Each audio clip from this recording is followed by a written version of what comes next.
Still watching The Rise of America with me, Tolu Ojomi. We're reaching you live from Nigeria's capital, Abuja. I'm now being joined by Arise analyst Rotimi Kade to discuss the happenings in Iran and all of that. We'll start off with the discussions about Greenland and U.S. President taking over Greenland. Hi, Rotimi. Thank you for joining us on Rise of America. It's my pleasure. Oh, good. Now, let's start off with, we'll talk about Iran later, but let's start off with Trump's threat to take over Greenland by force.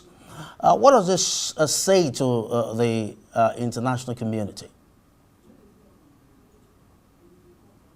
Well, first of all, I think to look at, in verbatim what the president said, he hasn't used that word force, but he said, we'll see what is going to happen. So let us give the president the benefit of the doubt that he's not going to use force to take over Greenland to start with. This guy's always and defending... I think that is what resorted to the economic sanctions, the tariff sanctions is meting out to European partners, allies like Denmark, United Kingdom, Sweden, Denmark itself, like a couple of, this European allies. But of course, this 10% tariffs is a way of the president pressuring these European, partners to hands off, the opposition as far as Greenland is concerned. And that is really concerning to, world leaders. For instance, in the UK, we've seen the Conservatives party leader, Kemi Badenoch, tweeting today that President Trump is completely wrong to announce tariffs on the UK over Greenland. And she said that the people in both UK and the US will face higher costs. The Danish foreign minister also, after meeting with Marco Rubio, that's the Secretary of State for the US, he said that it's very clear that President Trump has a wish of conquering over Greenland unfettered. So these are some of the things, some of the reactions we've been getting. However, this will have both economic implication and political implication.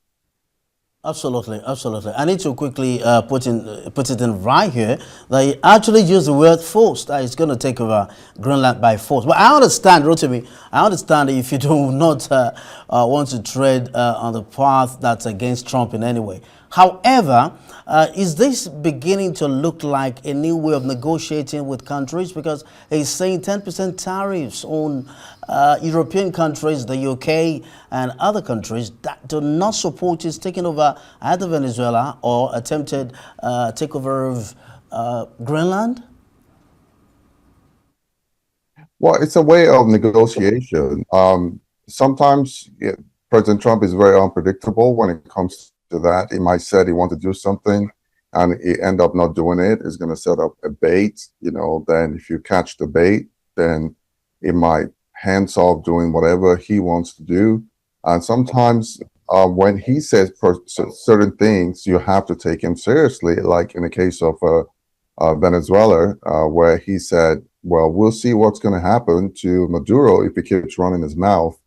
And a couple of days later, we saw what happened. So this particular one is very interesting. For some reason, this debate about Greenland just came up from nowhere. Greenland has never been a debate in the geopolitics. Greenland has always been seen as the European land being overseen by Denmark. But for some reason, I don't know, President Trump just wake up and believe that Greenland would be in the interest of the United States to have as the 51st state, I believe. And with the United States not having that, that definitely will make the United States weaker with the Russian and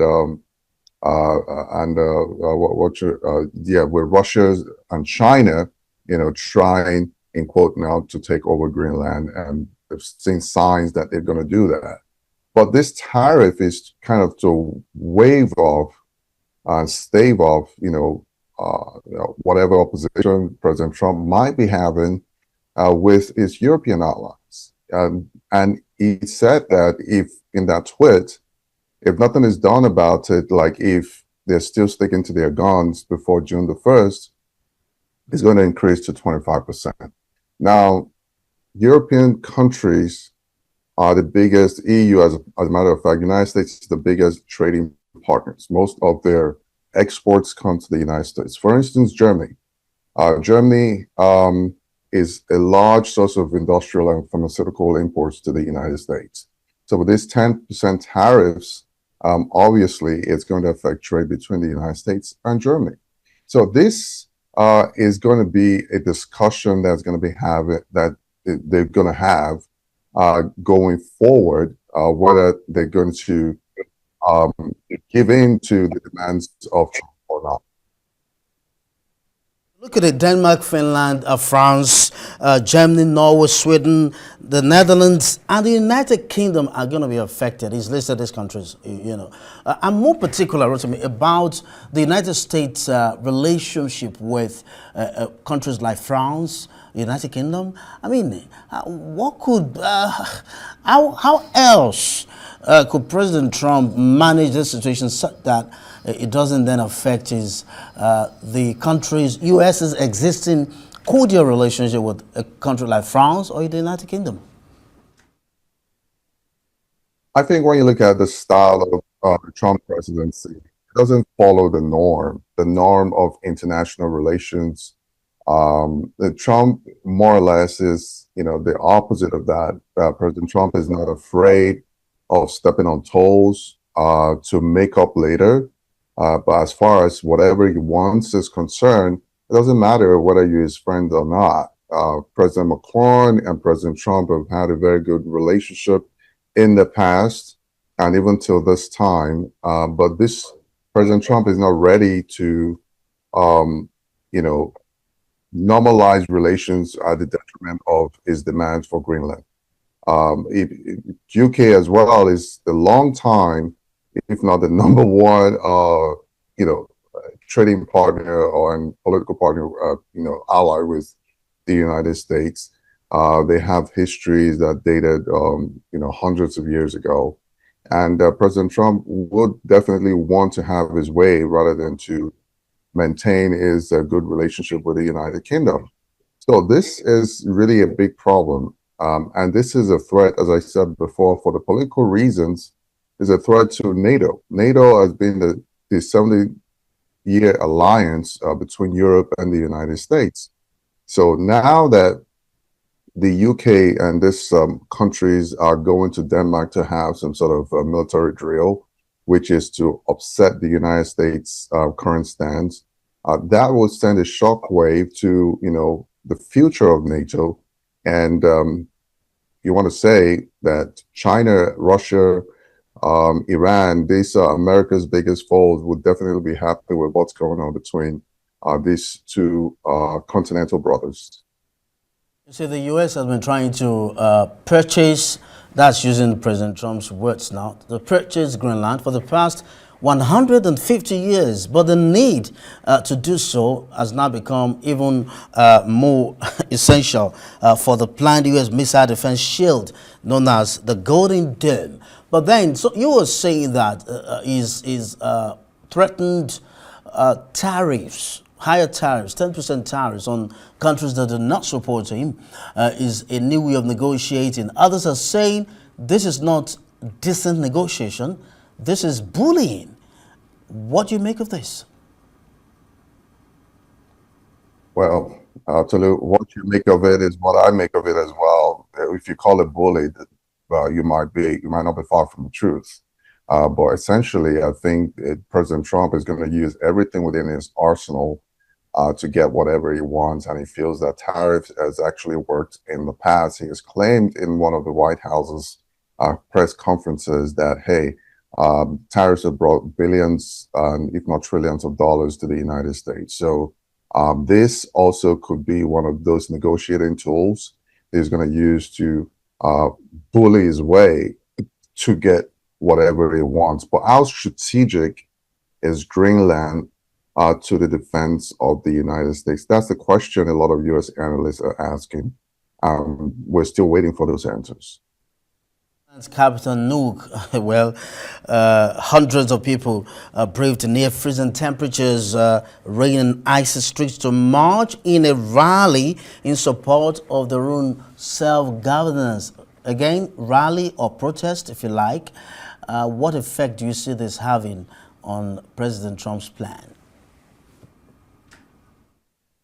Well, I think according to the latest poll, the people of Greenland, I would say the vast majority of them actually want to be self-governed. They don't want to go to the side of the United States. The Prime Minister actually made that abundantly clear some time ago, some days ago, about Greenland, being independent. As much as Greenland seems to be very strategic to both United States and other superpowers, they are okay with self-governing themselves. And this is really a knock on the United States efforts to, get Greenland either by negotiations or either by force.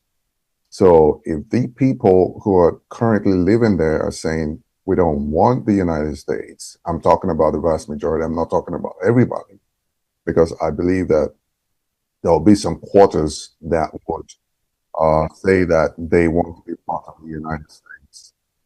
But again, the United Nations have been very silent on this. They usually are the mediator when things like this happen.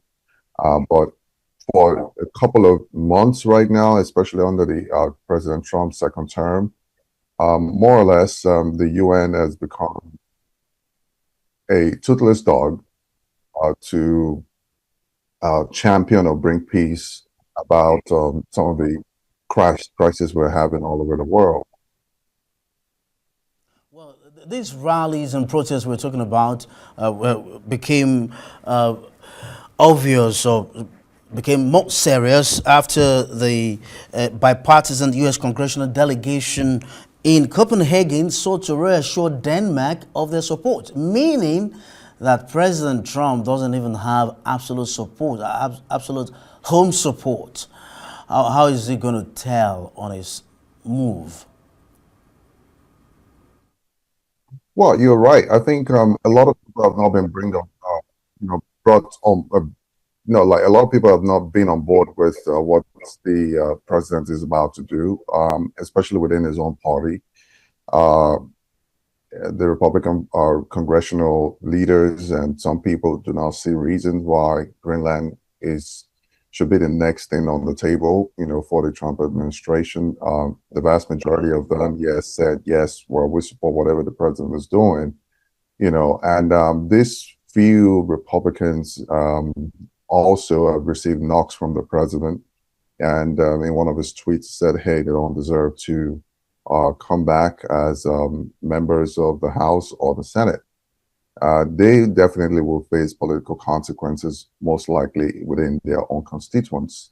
But generally, I don't think Congress, the majority of Congress and, the Senate would want to give a nod. But per President Trump's modus operandi, which is going to do stuff before even informing the Congress and the Senate, most likely he may not need their approval before he launched those military, if need be, the military intervention in getting Greenland and annexing it to be part of the United States. What's now left? What's now left is for us to sit back and watch how this event unfolds in the coming weeks. Thank you very much indeed for coming on Rise America. You're welcome.